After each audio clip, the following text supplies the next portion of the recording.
Hi, welcome back to the recap room. In today's video, we'll be talking about another action-packed Finnish movie called The Unknown Soldier.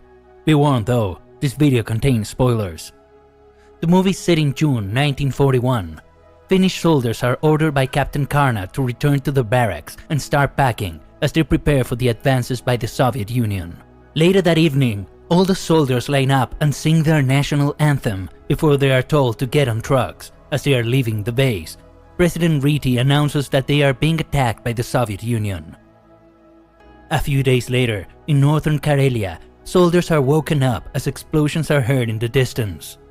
The machine gun company sergeant gives his men a pep talk to motivate them.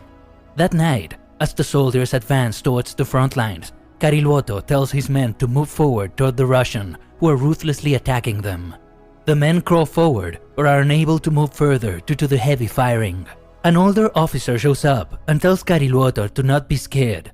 He fearlessly charges toward the enemy and starts shooting, but before he can reach the Russians, a cannon explodes near him and he is killed. The men bravely get up and follow the officer's lead and start attacking. However, once they reach the enemy line, they find that the Russians have left and that they have not managed to kill anyone. As the next day arrives, men march deeper into the forest and move closer to the Russian border. Karelian has already lost some men and decides that for them to have the upper hand, they need to throw a satchel charge, which will cause a big explosion. One of Karelian's men asks his fellow soldiers to cover him as he rushes to get closer to the enemy. Once he's close enough, he throws the satchel charge and kills the Russian soldiers, allowing others to take over the enemy territory. The Finnish soldiers relax as they eat dinner, but suddenly they hear rustling. Everyone stands on guard, with their guns pointed toward the intruder. A Russian soldier emerges, but he is unarmed and seems to have no will left to fight. Vila orders Leto to take the soldier back to the headquarters, but as the two move away from the camp, Leto shoots and kills the soldier. Over the next few days, the soldiers continue marching forward, alternating between carrying the heavy equipment and finally reaching the Russian border. In another scene, a mailman reaches Antero Rocco, a war veteran farm, and hands him a letter. As his wife watches, she knows that her husband has been called back to fight the war. The next day, Rocco along with his friend Paul leave for the front lines. When they reach camp, they go in to greet the commander.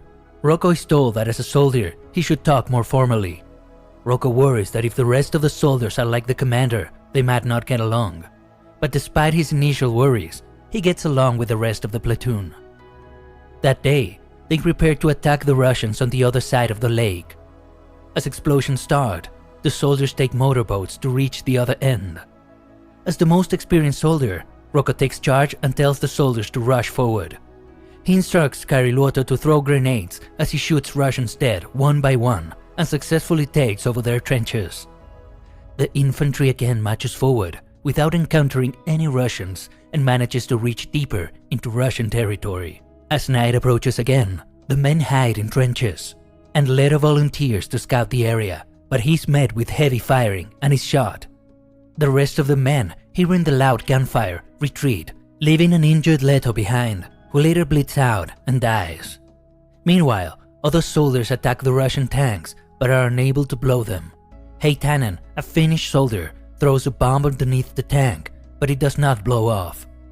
He then reaches back and throws the bomb again. It explodes and the Russian soldiers inside are then shot dead. After the overwhelming attacks by the Finns, the Russians start to retreat. All the retaliations by the Russians are met with heavy attacks by the Finnish soldiers. Soon, by October, the soldiers reach the nearest city, Petrovski. To celebrate their victory, higher-ups come to the city and a military parade takes place. Rocco, Heitanen, and Van Hala visit a woman's house. Initially, Vera is wary of them and asks them questions aggressively and asks them why they attack her city. Heitanen tells her that the reality of war is that both sides suffer, no matter who started it. Rocco tells Vera that Heitanen gave the children his ration of bread. This softens Vera and she kisses him.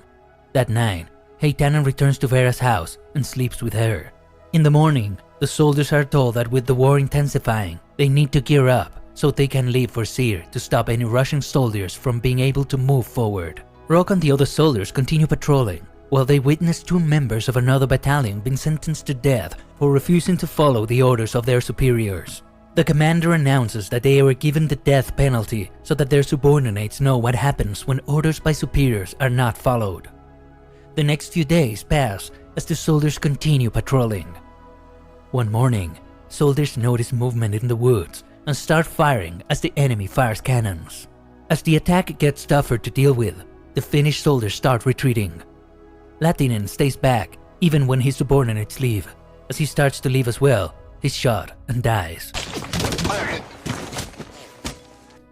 Rocco and Heitanen come across the retreating soldiers, who tell them that the Russians are strong and they should not wait around only to be killed later.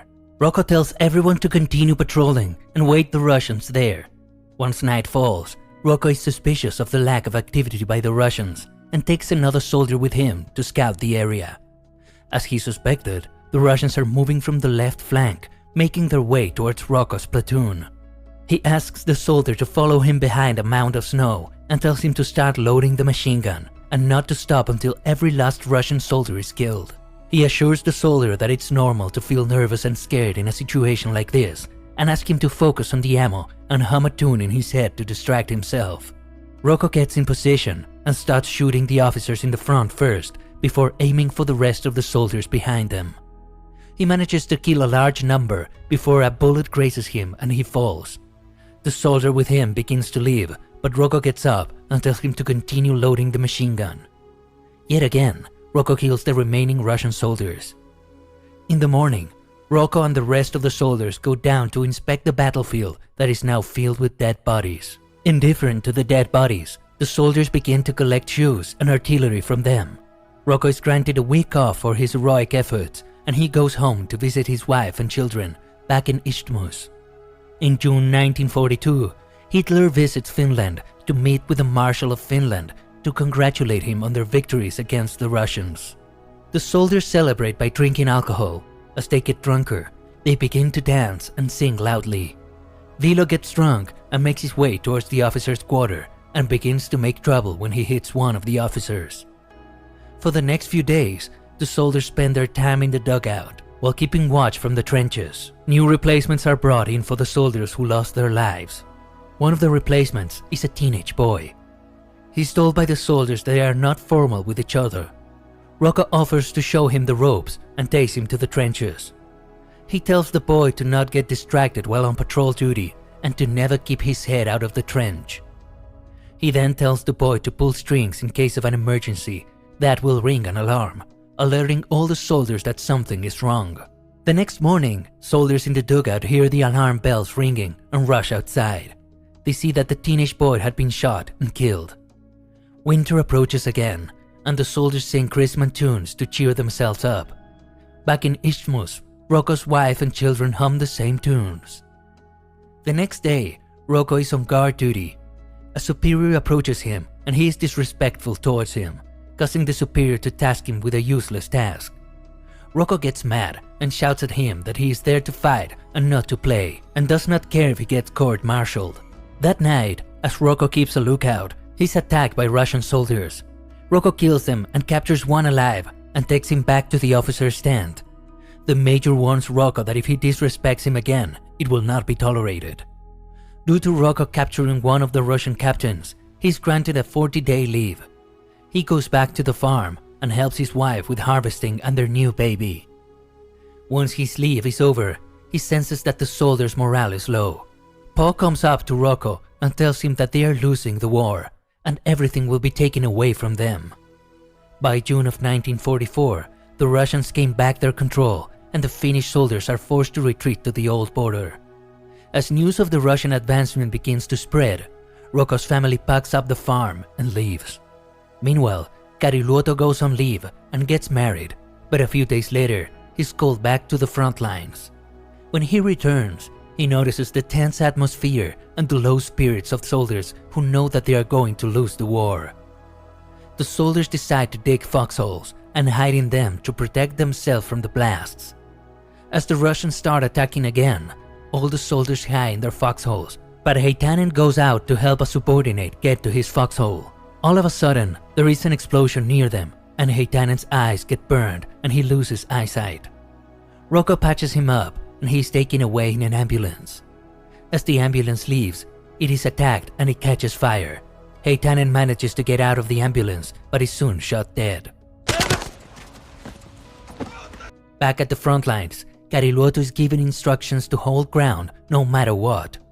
Rocco leads the rest of the soldiers as they try and kill the Russians. Kariluoto tells his men that they have to keep moving forward or they will not be able to cover any ground. But fearing for their lives, the soldiers refuse to move. Kariluoto charges forward and asks his men to follow, however, is soon shot dead as well. Vilo is permitted to let his men retreat. He tells his men to throw away the heavy machinery and carry wounded soldiers instead. As the men march forward, some of the wounded men, not being able to bear the pain, end their lives. As they reach Finnish land, a major scolds them for retreating. Vilo tries to explain that they need to retreat because they had already lost a large number of men.